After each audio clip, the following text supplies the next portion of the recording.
East Shore Seawall project, which has been referred to by some as the most important infrastructure project the borough has seen since the construction of the Verrazzano-Narrows Bridge, has been hamstrung by numerous delays, with the most recent hang-up involving the remediation of decades-old hazardous waste within the project area. Welcome to the Staten Island Advances from the Scene, a podcast bringing you an inside look at the biggest stories on Staten Island with the reporters who cover them. I'm your host, Erik Bascome, and this week I'm joined by public interest and advocacy reporter Paul Liotta to discuss the latest delays to the East Shore Seawall project.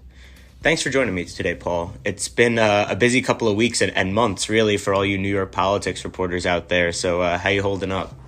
Oh, just living the life, enjoying resignations and vacations and elections and everything else that goes on in New York politics.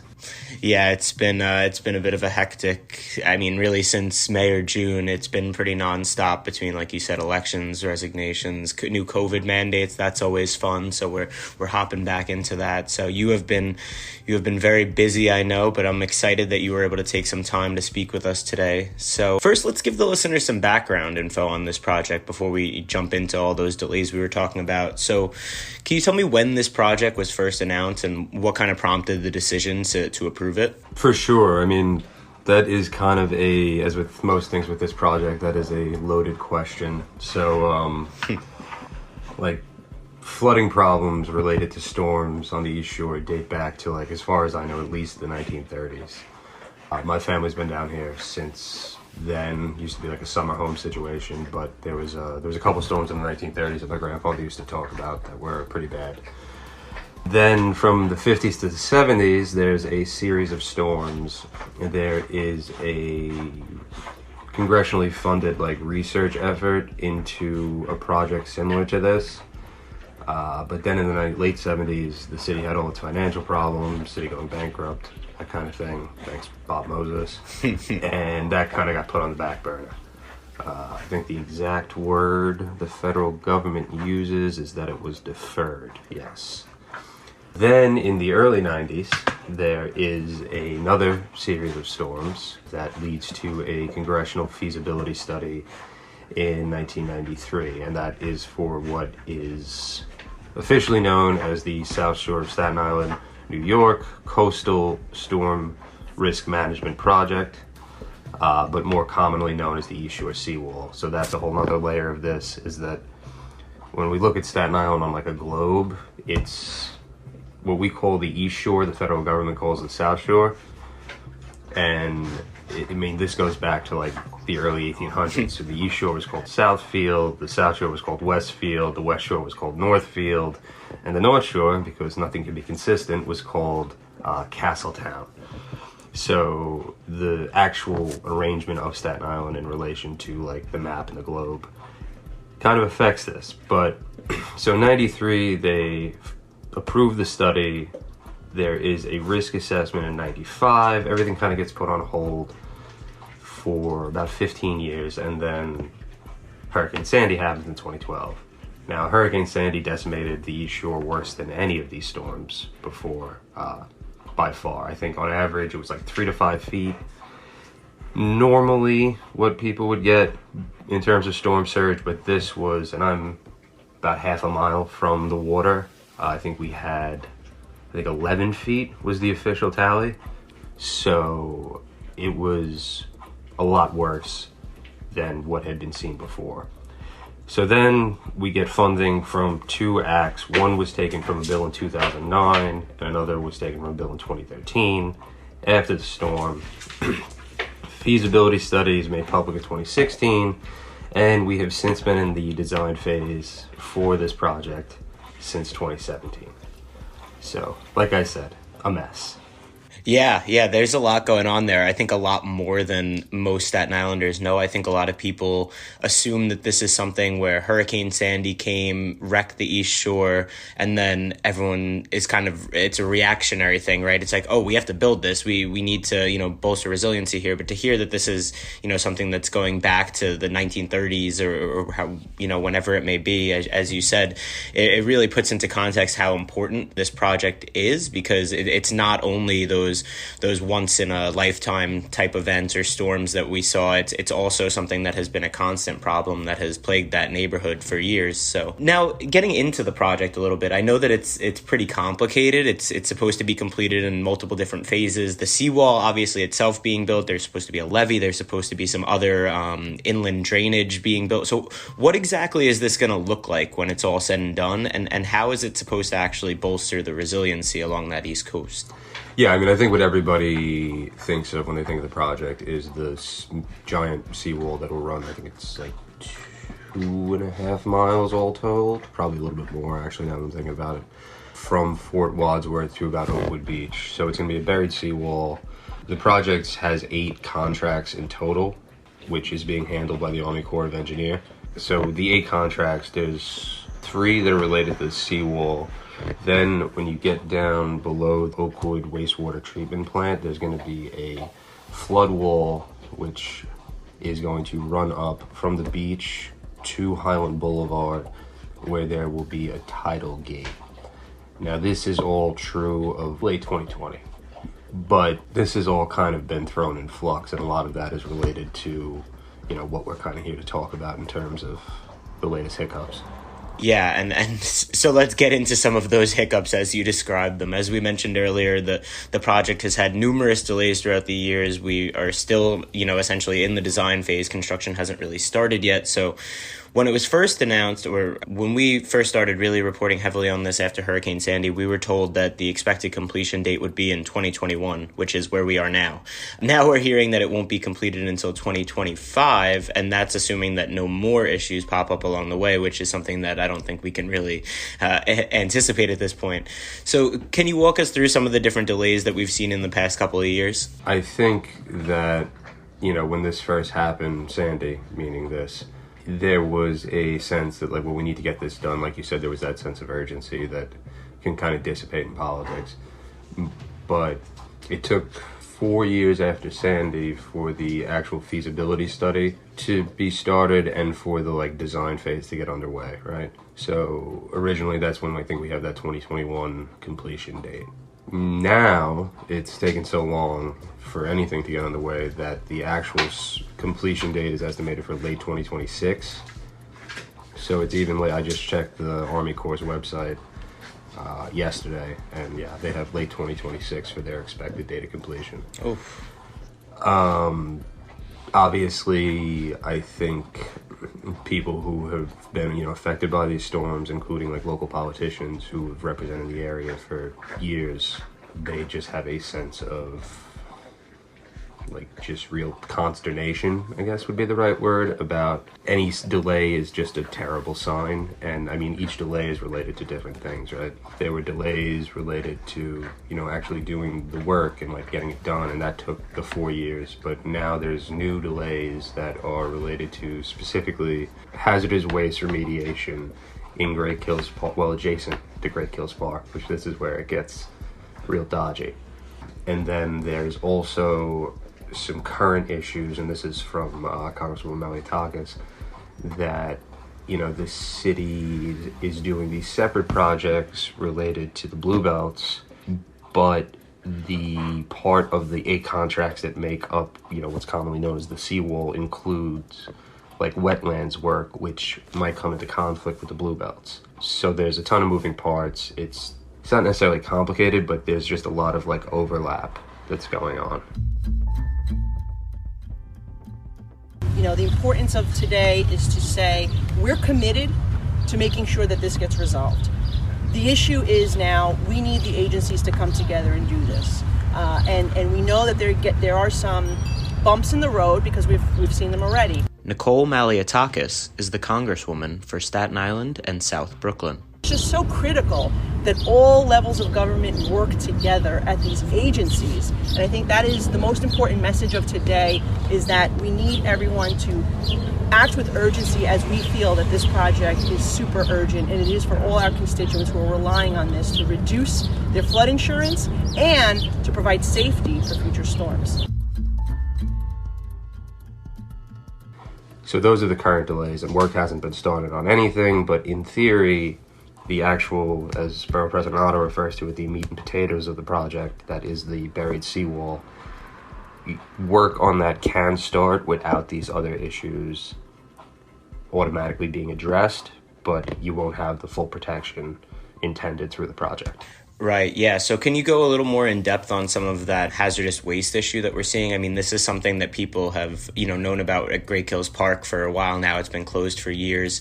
So this is actually something where I know it's not specifically in the park, but it's in the area around the park, which is in the project area. And there's kind of been a back and forth of, is the Army Corps going to clean this up? Should the city be responsible for cleaning this up? What exactly is the issue there? So, I think the issue is tied into a lot of this issue on Staten Island, and by that I mean that a lot of the East Shore, and this is true across New York City, there was it's a centuries old method of doing things, but it's called landfill. And when people on Staten Island, they hear landfill, they think of fresh kills and the actual landfill, but the better way to think of it is that it's a practice of filling in land, literally, so it can be used. Now, pretty often what they use is natural, substance. So a good example is at the New Creek Bluebelt, they had said they were digging up rocks that you usually find in Central Park in Manhattan. So it's not necessarily stuff that is a big concern. It's just sort of a, extra layer of work that you have to do to remove stuff. But with Great Kills Project, for whatever reason, in the 30s, 40s, and this is when it was officially city land, they used a bunch of trash, and some of that trash included hazardous waste. So I think some of the examples have been x-ray machines and things of that nature that they used that have radioactive elements that have contaminated the land. And it's interesting that the only way we found out about this was because of a NYPD training exercise after 9/11 that was essentially trying to get, how will we be able to identify, in the instance that there's a radioactive attack in New York City, will we be able to identify, how will we track this stuff? And it was a training exercise in 2005, and basically they flew over Great Kills Park, and they were like, well, that's not supposed to be there. This becomes public in 2006. It's an issue that is being addressed by the federal government, specifically the National Park Service and the Army Corps of Engineers, in what is officially Great Kills Park, but then the land that is needed to be remediated, for this project it's in this weird little sliver that's just adjacent to Great Kills Park that, per city documents, is owned by the city. And then the federal government has this whole thing about, it's called CERCLA. It's commonly known as the Superfund. Official name is the Comprehensive Environmental Response Compensation and Liability Act. So basically it lays out what the federal government's responsible for in terms of environmental remediation liability. Because this is costly work, and you can get into situations where people get, I don't want to say sick, but it's not the easiest work, both in terms of safety and in terms of cost. So this act kind of lays out who's responsible for what in what situations. So that, coupled with the actual contracts between the federal government, the state, and the city, that eventually this responsibility is meant to fall to the city. Now, it seems that most people who were involved, their understanding was that the city would pay for everything with the federal government handling the work. Because the city's perspective is that we don't really know how to do this stuff. We don't have a lot of experience, so we need you. If we're going to do it once, we're going to do it right, kind of thing. And that is kind of the standpoint that we're at, that most parties involved want the federal government to handle it with the city paying for it, but the federal government is well, no, you're just going to do it, and that's that. And we'll help you, but we're not going to attach ourselves to the work necessarily. That's a very long-winded way of laying out a complicated situation. No, I mean, it's very complicated, like you said. I want to touch back on something that you mentioned, that Borough President Otto said that the seawall itself could potentially be built without, it is not necessarily included in this area where they're having the issue with the radiation, correct? So does that mean that this area, near Great Kills Park that needs to be cleaned up, that's one of the inland drainage areas that they're building as part of the project as well? And it would be possible for them to actually build the seawall without or prior to doing that other work? Or is this something that needs to be done kind of sequentially, where they need to clean this up before they can get going with the project? So to get the full project done, like, it needs to be, and it's not so much a drainage area as it's a flood wall that's going to run up in between the park and like Oakwood, essentially. And so that's what needs to be addressed. But in theory, the seawall could be built with, the more inland projects going on without doing this remediation. But at the end of the day, like, you don't get the full, protection of the project without this remediation. This is one of the most important infrastructure projects in New York State. And it's complicated, and it's gotten even more complicated. James Otto is the borough president for Staten Island. So the governor, the mayor, Senator Schumer, our friends on the federal level in the Army Corps, Department of Interior, everybody needs a level of urgency, an unprecedented level of cooperation, so that we have a defined path and this project is not delayed any further and we get this thing built. And so actually just earlier this week, you had an article talking about Senator Chuck Schumer, who's been a proponent of this project since the start. He recently said that he received a commitment from the one of the new heads of the Army Corps of Engineers, or someone who has been appointed to that position. I'm not sure they've been confirmed yet. But he basically said he got a commitment from them to try and get the project back on track. So can you tell me a little bit about what Schumer had to say about his conversation with them and where the project stands right now? To do this remediation work, the Army Corps would need a special waiver from the Assistant Secretary for Civil Works, which in the simplest terms is the Assistant Secretary of the Army who handles like this type of work done by the Corps of Engineers.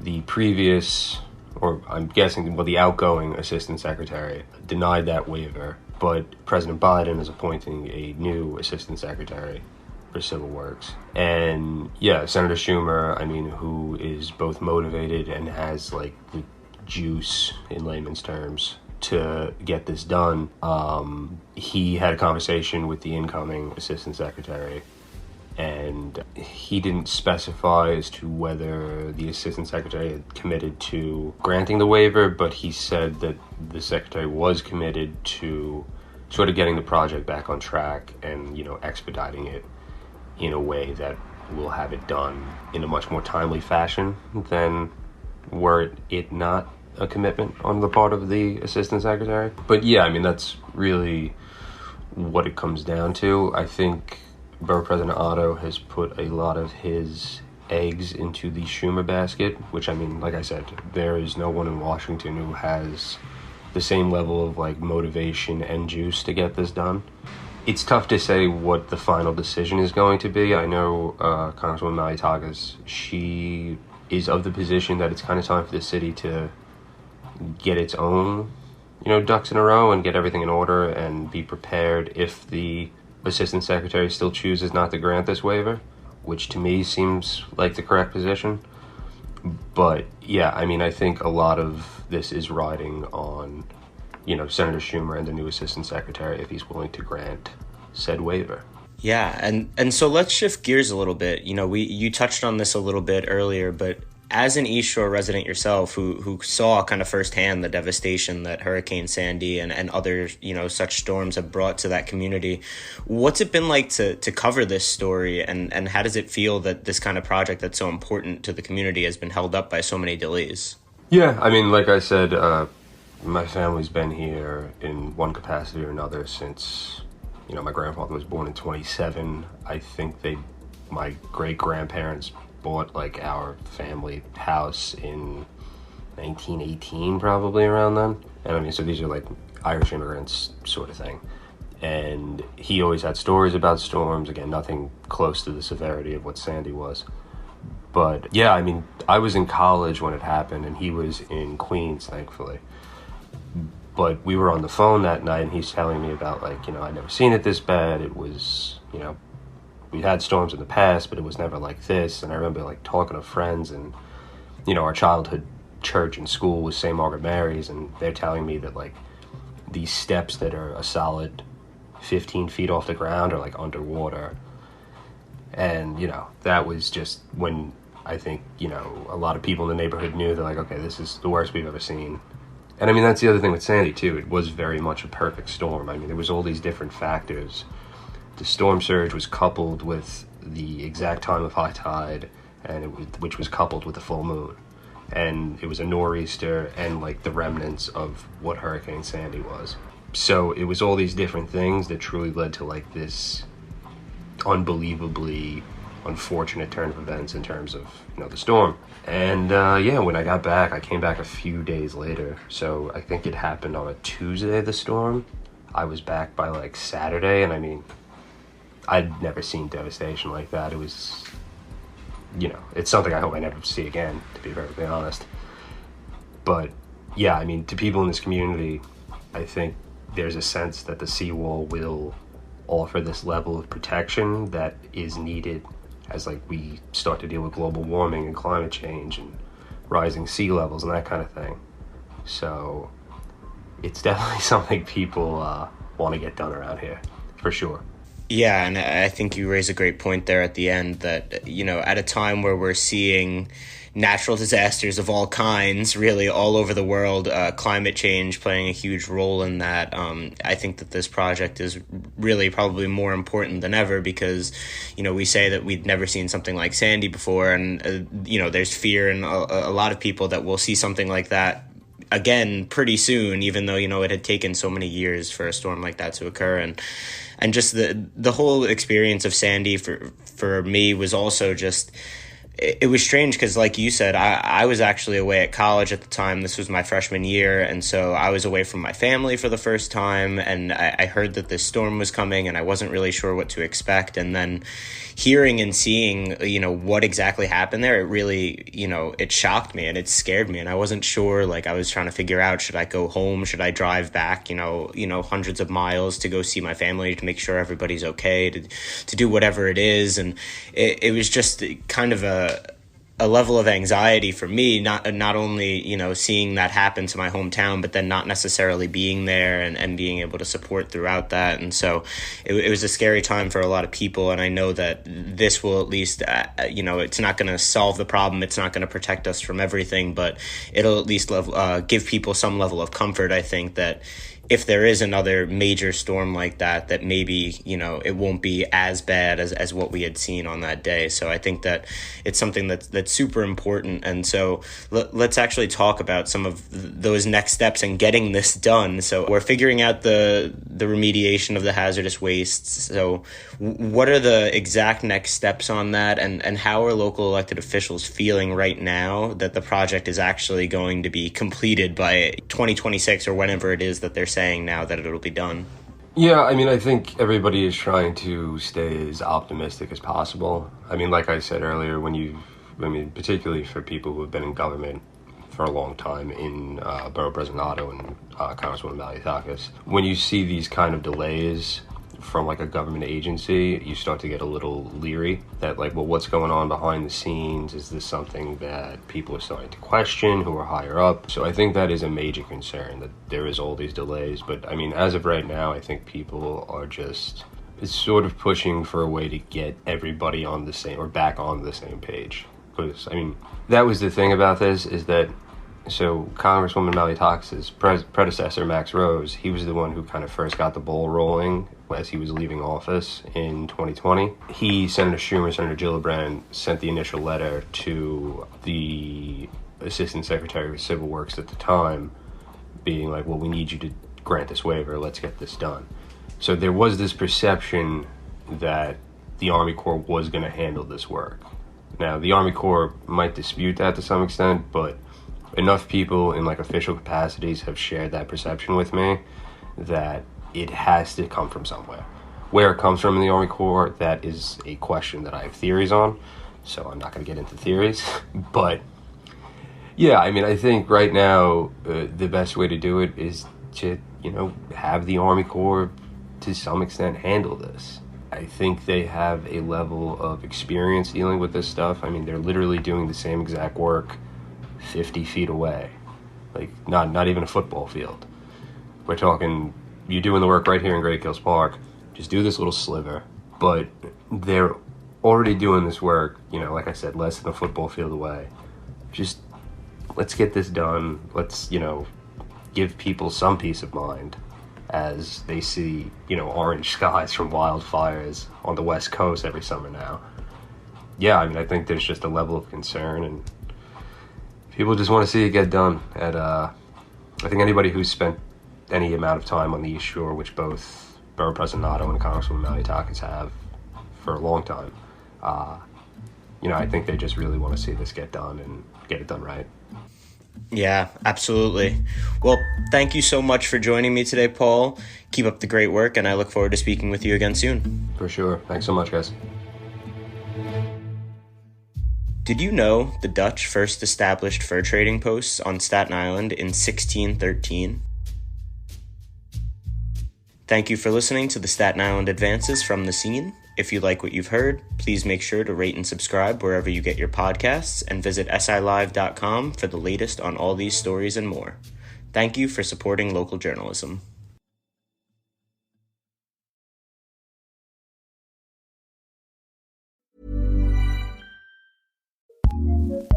What's new in podcasting?